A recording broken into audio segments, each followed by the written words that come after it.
desert breathed heat like a living thing, its breath dry and suffocating, curling through the air in shimmering waves that bent the horizon. The sun hung mercilessly above, not merely shining but searing, as if it were a brand pressed against the earth. The ground was a patchwork of baked clay and jagged stone, every crack in the soil like a wound that would never heal. Not even the hardiest shrubs dared to grow here. The only life in sight was a small circle of vultures drifting, high in the blue-white glare, their dark wings slicing slow, lazy arcs against the sky. They had been waiting. Below them, sprawled half in shadow, half in light, was a woman. Her arms were pulled tight behind her back, her ankles bound with rough, sun-bleached rope that had rubbed her skin raw. A tattered dress clung to her frame, the once bright patterns of Apache weaving now dulled by sand and sweat. Her dark hair, long and tangled, clung to her cheeks, strands glued to her sunburned skin. Her eyes were half closed, crusted with dust, her lips split and darkened from thirst. She could feel the slow drag of time only through pain, the deep ache in her shoulders from the tight bonds, the sharp sting of rope burns, the dull pounding in her skull from hours under the unrelenting sun. She had been here long enough to stop wondering if anyone would come. Abandonment had settled into her like a second skin. Her captors had ridden away with the same casual cruelty one might use to swat a fly, leaving her as they might discard a broken tool. The vultures had been the only visitors, their circles drawing lower with each passing hour, shadows occasionally skimming her body as they passed overhead. The sound came to her first as a faint, rhythmic tremor under the ground, a dull thump thump, thump, like the heartbeat of something distant but approaching. Her cracked lips barely moved as she tried to turn her head toward it. At first she thought it was a trick, another phantom born of heat and exhaustion, but the sound grew louder, steadier, more defined. Hooves. Out of the wavering haze rose a dark speck against the brightness. It was too solid to be a mirage. The speck grew, stretched into the shape of a horse in full stride, dust streaming in its wake. A man rode it, his silhouette sharp against the white blaze of the sun. He sat tall in the saddle, a long coat flaring. Behind him, a wide-brimmed hat pulled low to shade his face. The horse's muscles rippled with each pounding step, its nostrils flared wide, flecks of foam glistening against its chestnut coat. She wanted to call out, but her throat produced nothing more than a dry rasp. Still, something must have caught his attention. Perhaps the faint movement of her head, perhaps the stark stillness of her body against the sand. He pulled the reins sharply, the horse rearing slightly before coming to an abrupt halt a few feet from her. For a moment, he simply looked at her, his eyes hidden in shadow. Then he swung down from the saddle in one fluid motion, his boots crunching against the brittle ground. Up close, she saw that his face was weathered, tanned by years under the same brutal sun that had nearly killed her. Stubble shadowed his jaw, and fine lines fanned from the corners of his eyes, the marks of a man who had seen both hardship and distance. He crouched beside her, his gaze flicking over the bindings, the bruises, the cracked skin. His gloved hand reached for the hilt of a hunting knife strapped to his belt. The blade flashed briefly in the sunlight before sliding cleanly through the rope at her wrists. The sudden release of pressure made her arms feel both light and heavy at once, pins and needles stabbing up her fingers. He cut the rope at her ankles with the same quiet efficiency. She tried to move, but her legs buckled. He caught her before she hit the ground, steadying her with one arm. From a saddlebag, he pulled a canteen and unscrewed the cap, pressing it gently to her lips. The first splash of water burned her throat, but she drank anyway, coughing between gulps. Desperate for more, he let her drink, then pulled it back before she made herself sick. His voice came low, calm, edged with something she couldn't quite name. You're lucky I came this way. She managed a faint shake of her head, though her lips trembled too much to form words. She wasn't sure if he meant luck for her or for himself. His gaze shifted upward. The vultures still circled, though they had pulled back at the arrival of the horsemen. With an almost casual motion, he raised his rifle, aimed at the sky, and fired a single shot. The crack of it rolled across the empty land, startling the birds into a wild, flapping retreat. Their shadows vanished from her body, leaving only the glare of the sun. For a moment, neither spoke. The silence stretched, filled only by the soft clink of his rifle as he lowered it, and the faint panting of the horse nearby. Then, with a faint nod, he hooked the rifle back against his shoulder and said, "We'd better get you out of here." He helped her to her feet, supporting most of her weight as they made their slow way toward the horse. Every step sent a shiver of pain through her legs. But each step also felt like a piece of life returning. When they reached the animal, he lifted her easily into the saddle, adjusting the stirrups so her legs wouldn't dangle too far. He swung up behind her, the leather creaking beneath their combined weight. The horse started forward at a steady trot, carrying them away from the place where she had been abandoned. She didn't look back, but she could still feel the heat of the vulture's eyes somewhere behind her, waiting for the day she wouldn't escape. Ahead, the desert stretched on, but now there was movement, shade, and the faint hope that maybe, just maybe, she had been found in time. And though she did not yet know his name, the presence of the man behind her was as solid and certain as the rhythm of the horse's stride, a rhythm that pushed them both deeper into the unknown, away from the place where death had nearly claimed her. The ride was long, the desert unfolding around them like an endless sheet of pale fire. The sun had begun its slow crawl toward the horizon, casting long shadows that crept across the rocky ground. The horse's steady rhythm was the only sound, besides the occasional rustle of wind through dry mesquite.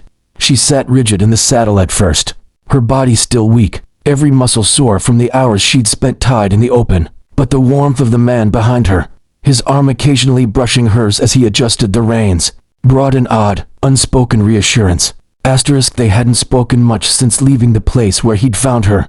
Words seemed unnecessary, or maybe too heavy to lift just yet. Still, she stole small glances over her shoulder when she could, catching the edge of his profile under the brim of his hat. His eyes, a hard shade of steel gray, scanned the horizon in every direction, as if expecting trouble to rise up from the dust at any moment. By the time the sun dipped low, they reached a narrow ravine where the air shifted cooler. A thin ribbon of water trickled through a stony bed at the bottom, shaded by a cluster of cottonwoods. He slowed the horse, guiding it down the slope.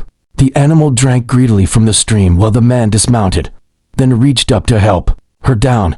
Her legs nearly gave out again, but his hands were steady, firm on her waist. Rest, he said simply, motioning toward a flat rock in the shade. She sat, stretching her fingers toward the cool surface of the water. He filled a tin cup from the stream and handed it to her. She drank slowly this time, learning from the earlier burn in her throat. As she drank, he crouched nearby, rummaging through his saddlebags. From the worn leather, he produced a small packet wrapped in oilcloth. Inside were strips of dried meat and a heel of bread. He tore the bread in half, offering her the larger piece without a word. She took it, eating carefully, still feeling the hollowness in her stomach. It wasn't until the food had eased some of her hunger that she found her voice again. "Why?" she asked, her tone low but steady. He glanced up from where he'd been tending to his rifle, checking the chamber. "Why what?" "Why stop for me? Men don't stop for women left to the vultures." Her voice carried no accusation, only weary curiosity.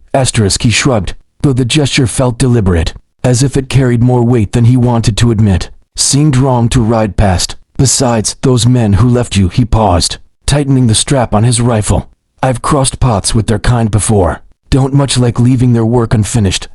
She studied him for a moment. His words were simple, but his tone carried something deeper. He wasn't the kind of man who acted from charity alone. There was history there, some buried grudge against the kind of men who would tie a woman up and leave her to die.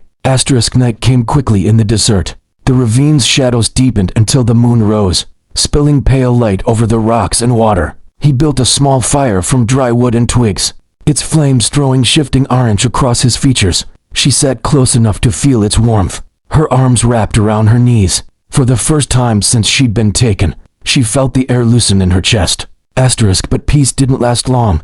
Somewhere out in the darkness, a distant sound pricked her ears. The muffled thud of hooves, faint but growing. She turned sharply toward it, her muscles tightening. His head lifted too, and in an instant, he was on his feet, moving with silent precision. He doused the fire in a quick hiss of steam, plunging them into darkness.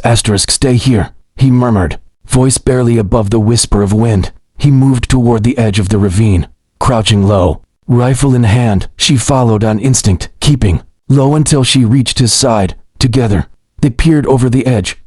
In the moonlight, she saw them, 3 riders picking their way along the ridge, their figures etched in silver. Even from here, she could see the rifles slung over their shoulders, the lazy way they scanned the terrain, as though expecting to find something, or someone. Her pulse quickened. "They're looking for me," she breathed, The words almost swallowed by the night. Asterisk thought as much.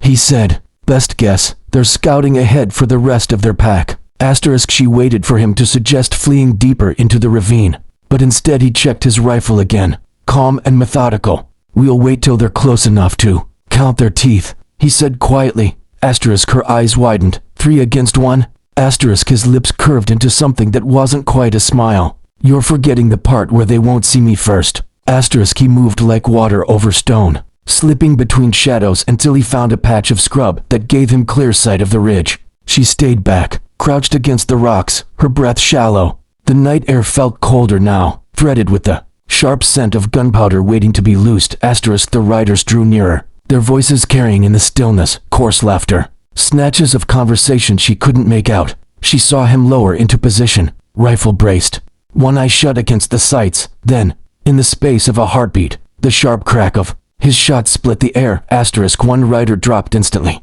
tumbling from his horse in a silent heap. The others wheeled in confusion, rifles snapping up, searching the darkness.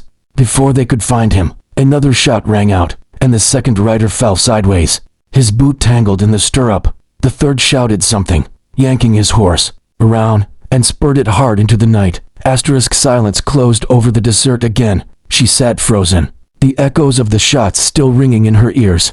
He emerged from the shadows, rifle over his shoulder, his stride unhurried. Asterisk they won't trouble you tonight, he said simply, as though he had swatted a couple of flies instead of ending 2 men's lives. Asterisk she stared at him, torn between fear and gratitude.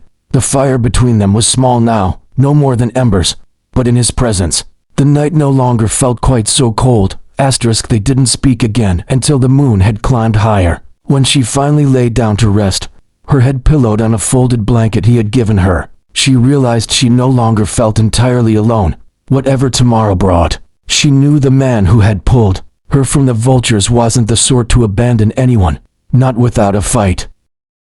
The dawn came pale and cool, the sky blushing faintly above the jagged horizon. She woke to the sound of boots on gravel, the faint creak of leather. He was already up, crouched at the stream, washing his face in the icy water. Steam curled from the tin pot balanced over the small rekindled fire, the scent of coffee mingling with the dry scent of mesquite. Asterisk she sat up slowly, her muscles still stiff but no longer screaming in protest. For a moment, she simply watched him, the way he moved, economical and precise.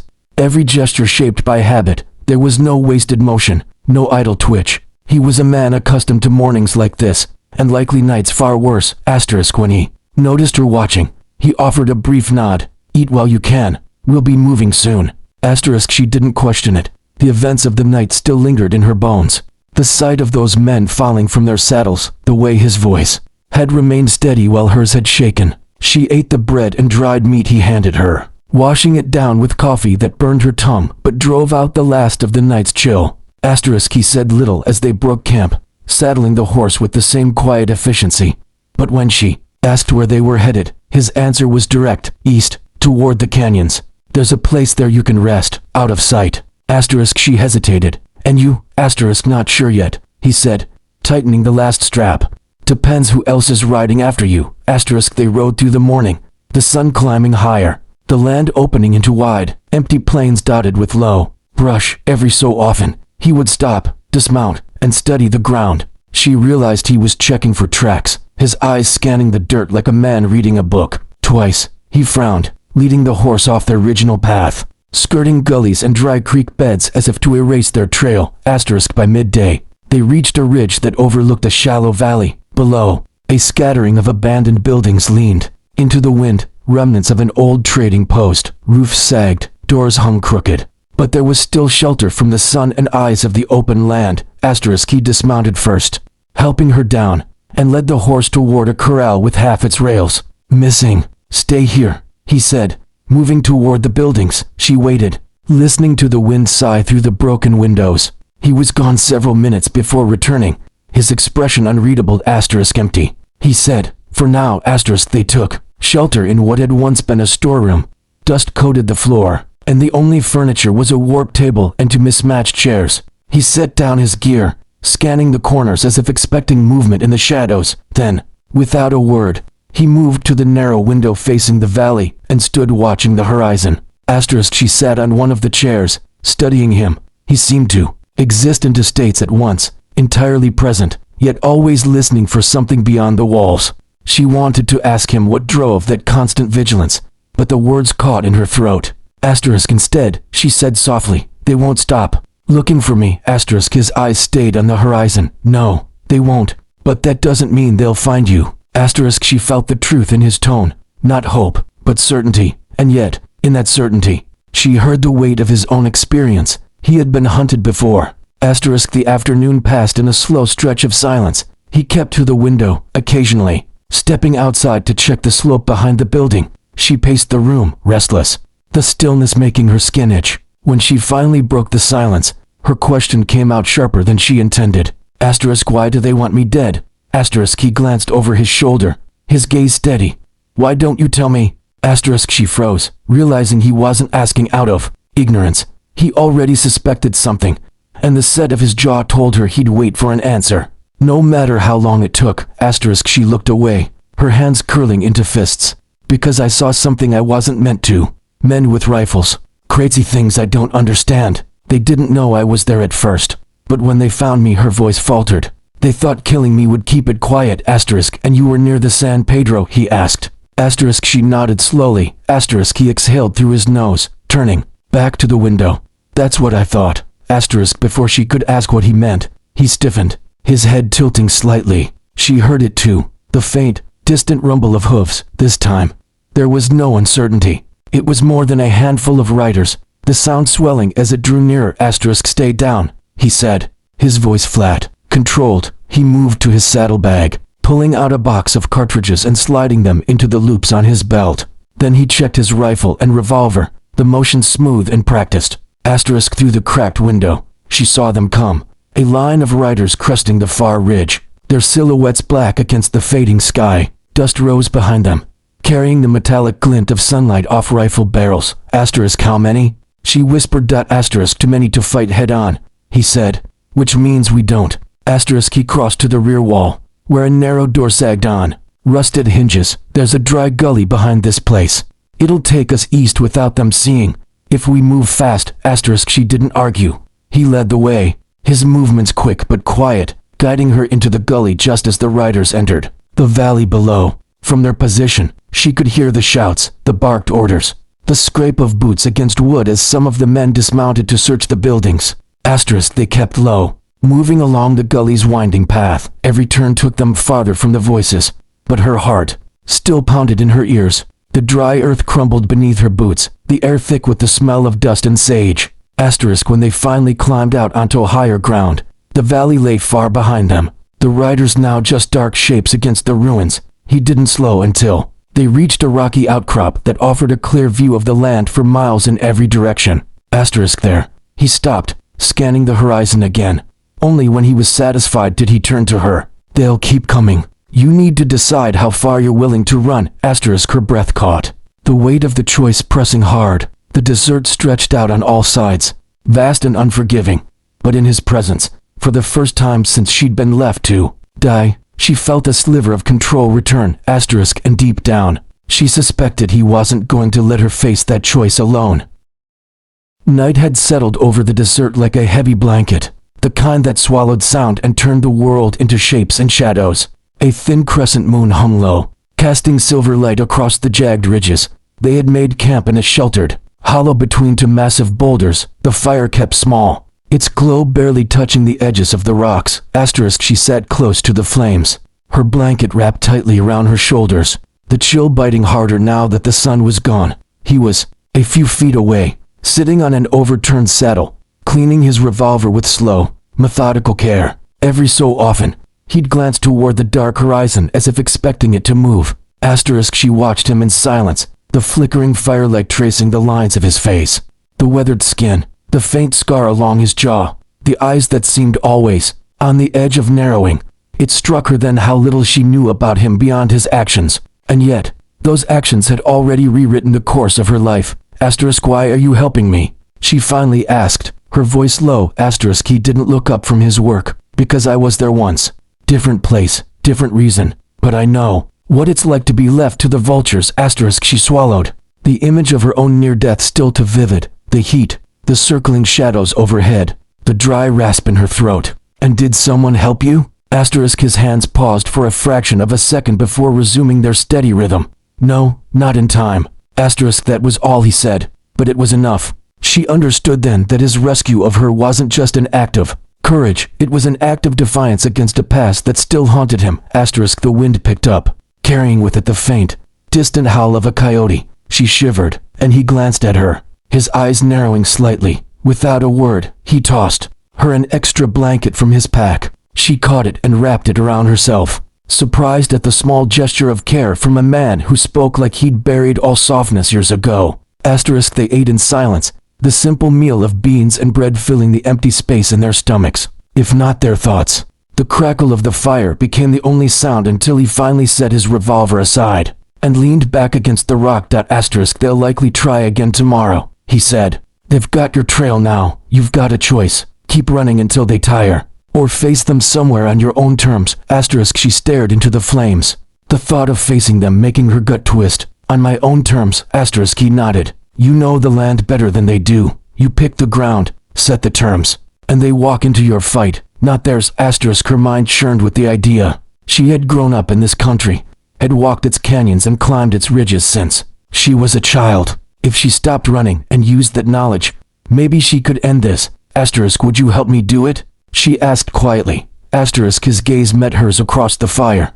There was no hesitation, only a slow, deliberate nod. I said I'd see you through this. I meant it. Asterisk. The conversation ended there, but it lingered in her mind long after the fire had burned down to embers. She lay awake for a long time, staring at the sliver of moon above, thinking of how much her life had changed in just a few days. She had gone from being prey to considering a fight, and that change had everything to do with the man sitting a few feet away, his rifle resting across his knees as he kept watch. Asterisk. Sometime in the deepest part of the night, she drifted into an uneasy sleep.